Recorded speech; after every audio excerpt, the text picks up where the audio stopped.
Today I'm going to show you how to make a time lapse in Photoshop. Now if you have a slower computer with not as much physical memory, especially a laptop, you may want to resize your images first before you start doing the video. So I'm going to show you a quick way you can resize multiple images at once. Eventually we're going to go to Automate and Batch, but first we need to create an action because the batch is going to use our action. So I'll go ahead and open an image real quick and create a new set in the actions. And now I'm just going to create a new action. Basically this will record each step you do to an image, and I'll save it and it can do it again for you. So I'm going to start out by doing image size. Control Alt I or Command Option I on a Mac. And in this case I'm going to do 4K video. If your computer has less than probably 6 to 8 gigabytes of RAM, you probably want to do 1080. But I'm going to do 4K, which is 2160 pixels high. So I'll do that, and if you notice, the action recorded image size. Within the image size, it's recorded all of the input I put in. The next thing I'm going to do is save it. But I want to mention that you can change the canvas size, or to crop it that way, or you can use the crop tool if you want to crop it to a 16:9 aspect ratio. That's fine too. The action will record it, and it'll do it on each picture in the batch. But I'm just going to save it and push Control and W to close the document. And you notice it recorded each of those steps. So I'll collapse the action and select it. And now I'm going to go to Automate and Batch. And you notice that my action is selected there.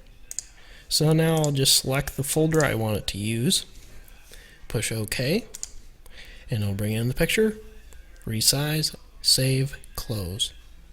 And I'll do that for every picture in that folder. So we'll come back in a few minutes as soon as this is done.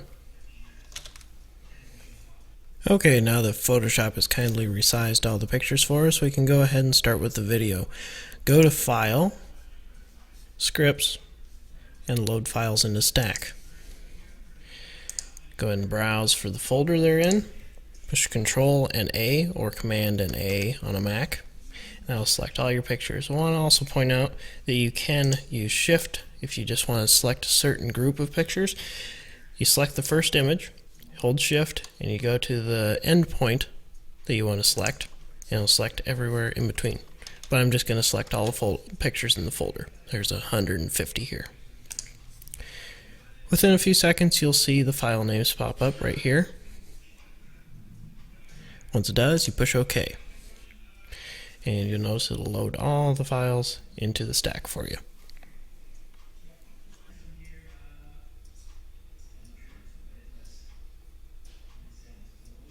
Okay, now that all your pictures are loaded into the stacks, go to Window and activate the timeline.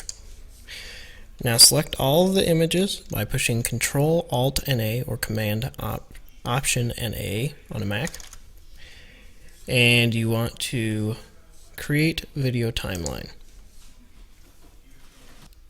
And now you want to go right here and you want to set the timeline frame rate.